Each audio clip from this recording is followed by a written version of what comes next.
Welcome to episode 4 of the Stitching Geek podcast. My name is Mallory, aka the Stitching Geek, and my pronouns are she, her, and hers. And I'm coming to you from Portland, Oregon, or at least thereabouts. So this week I do have a little bit of admin to do before we get into the content. So correction time. I went and looked up what a snood is, and it wasn't what I was thinking. So what I was looking for was a part hood, part cowl, like something that like an archer in D&D would wear, or a ranger, right? Like something kind of cool, or like this. Turns out what a snood is well, this. Basically like a fancy hairnet for fancy updos. Well, it's cool and retro and I like it. Not what I meant to say. So all those times in past episodes I was like, maybe I'll knit a snood. I meant a hooded cowl. So my bad. Anyway, let's move right on into the stitching content. You won't believe it. I actually have a finished object. It is the Bankhead Hat by Susie Gourlay. I did it. It's done. I even blocked it. It's beautiful. You can see it here modeled on Helen, my glass head that I have for these purposes. You can also, you know, see it here. I think it looks quite nice. I really enjoyed this pattern. It's a quick knit, and even when you have to rip it out 9 billion times. The hat itself is really nice. It's simple enough that it showcases the yarn you're working with, but interesting enough that it will keep your attention while you're knitting. The only reason that I ripped it out so much, in case you haven't seen previous episodes, is due to my errors. I should have read the pattern all the way through before I started it, and realized that there was a 2-row repeat and not just a 1-row repeat for the pattern itself. So, you know, I got in my own way. It happens, but I really, really liked it, and I'm super glad it's done. Just in time for spring.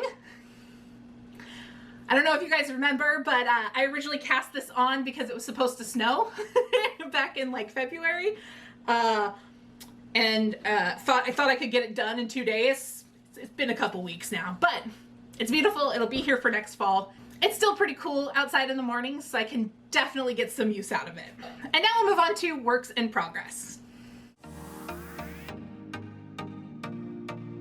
The first project I have is a new cast on. Kind of. I wanted to do another hat once the Bankhead was done, so I picked out the Swirl Wind by Nicole Vanderlee. It has a really cool swirl detail around the crown of the head that I thought would look very cool in a slightly variegated yarn. Not even variegated, I'd say it's more kettle dyed maybe. I'm not a dyer, I don't know the differences. So I picked out some yarn, I cast it on, and then I pulled a Mallory. I pulled a me. So I've had to rip it back a few times, which honestly, when don't I have to rip it back?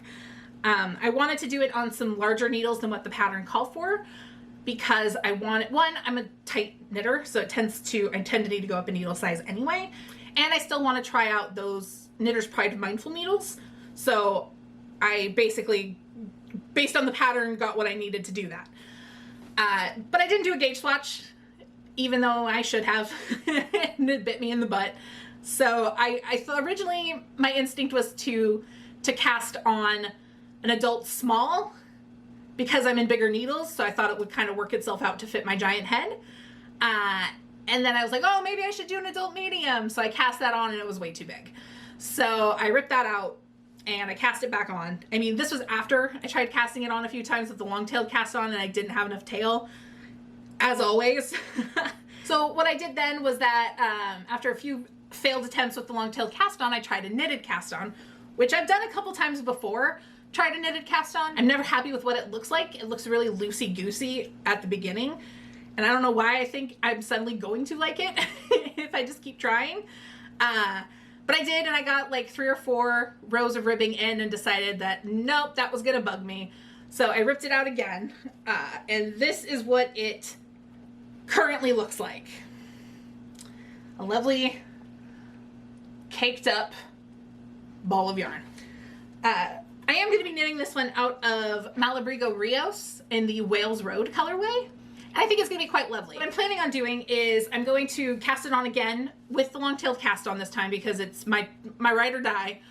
But Stephanie Pearl McPhee on her Patreon recently has been doing like a series on cast-ons, and she had some like tips and tricks for the long-tailed cast-on to make sure that you have enough tail. I don't want to give away, it's not really secret sauce. I think you can find it elsewhere, but I highly recommend her Patreon if you have any interest in, if you like what she does. It's been super informative, and her classes / videos have been really fun and and interesting, and I learn a lot. So I'm gonna give it a try. So we'll see how that goes, and I'll report back next time. And then I'm still working on the Harvest cardigan by Tin Can Knits. Haven't gotten through a whole lot more. I'll show you guys what it looks like here. It's dangerous with my needle still in, but middle of a row. It doesn't really look that much different, you know. So it turns out when you have a large sweater like this for a larger person and you're increasing literally every row, it takes forever. I have to pay enough attention to make sure that I get to the make ones, and I'm increasing when I should be. And it just is taking, you know, like 15 minutes per row. It's taking quite a bit of time, and by the time I get to the end of the row, I'm like, but I don't want to do this one anymore, and I put it away.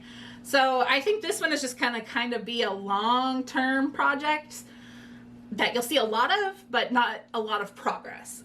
What I'm also gonna do, I think now, is I'm gonna pop a progress keeper on there in between episodes, so that way we can actually see that progress has been made. Hopefully by next time I will have separated for the sleeves and can start working on the body, and I think that'll go a lot faster. So fingers crossed. So that's all I have for works in progress. I just mostly was finishing up the Bankhead and working on the cardigan, and then thinking about the hat and trying to figure that out. So not a ton of new content there, but next time hopefully I'll have a little more progress and some more stuff to show you.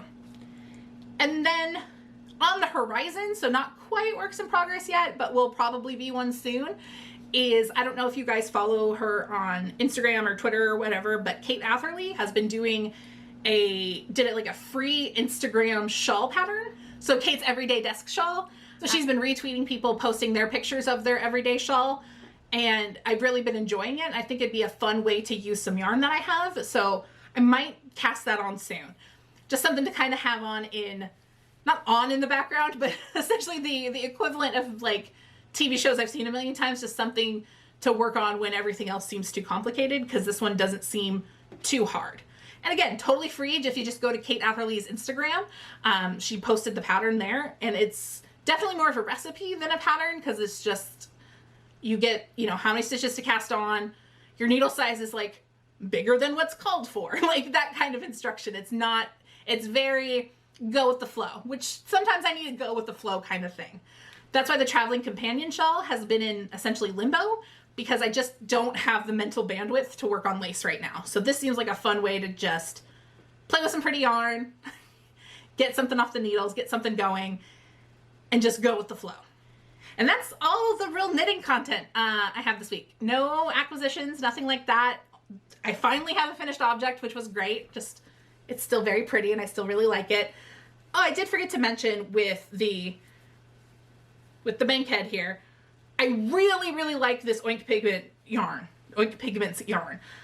I hadn't ever really knitted with their stuff before, but I really, really enjoy it. I've talked about it several times as I've talked about this hat, but it's sturdy, but very soft, wearable, really well dyed, like no issue when I blocked it, like nothing leaking or or running or anything like that. This was done in their September colorway for their Yarn of the Month Club last year, called Total Eclipse of the Heart. And if you haven't tried Oink Pigments before, give them a shot. They've got pretty colors. They're all fun colorway names, which I really enjoy.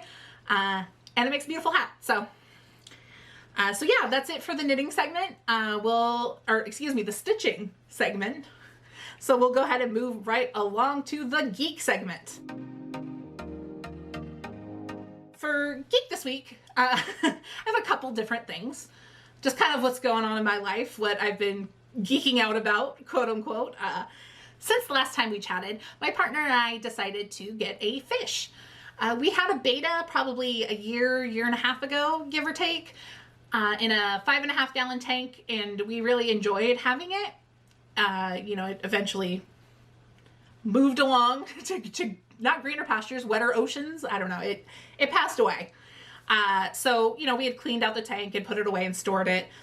We had the tank stored in a closet gathering dust, and we decided that it would be fun to have a pet again. Something to kind of brighten up the room. I really enjoy watching fish swim around and do fish stuff, so we decided to go with a fish. And at that point, I fell down a YouTube rabbit hole, which I do quite often, but it was back to watching a billion different fish videos, most of them on Aquarium Co-op, learning about how to take care of different kinds of fish, how to care for your tank. Like, I learned about what type of fish are good stocking options for a 5.5 gallon. So there was all these options I was thinking about, like, were we going to get some neon tetras just to have a fun schooling fish? Did we want to get a couple different kinds of fish to brighten up the tank? Did we, were we going to go with guppies, maybe a pea puffer? I had all these ideas, and what we ended up going with was another beta. Or beta. I've heard people pronounce it both ways. Well, after watching all the hours of stuff, it really felt like one fish in that 5.5 gallon tank was the way to go. It's not a ton of space in the tank, and betas are just really fun. They have little personalities. They have really grumpy little faces. They swim around and like hang out in caves and logs, and we got the tank all up and running. And really, they're just so pretty, and that tank size is perfect for them. I will say I've spent here's where the geek part comes in, other than watching hours of YouTube videos, including like fish unboxings, is when we first got him, I literally would just like sit at the table he's at and just watch him swim for an embarrassingly long amount of time. There's something very zen about it. And I was little, I always wanted to be a mermaid because like underwater is my favorite thing in general. I really like everything about it. So I love having the fish tank. We have it in our bedroom, and we have this nice air filter that bubbles and it sounds really soothing, and I got a new light for it that's really good. Like, I'm trying to grow a plant. Like, it's a very fun process, and I'm really excited about it, and it's just been really good and fun and semi-low maintenance as pets go. And then, speaking of falling down rabbit holes on YouTube, I've also fallen head first into like the budgeting planning community on YouTube, which I always am kind of into. I have a weird passion for budgeting and trying to get debt free. During the pandemic, it's kind of fallen to the wayside like most everything else, just because who has the capacity to try to do anything other than survive during this time?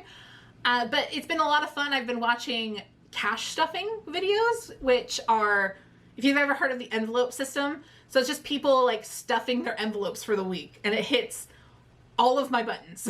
It's budgeting, it's planning, it's ASMR, it's money, it's super fun. And it's just like, I've gone whole hog watching them. It's what I listen to when I'm working. I bought a bunch of little notebooks, and I bought fake money. I can kind of show you here.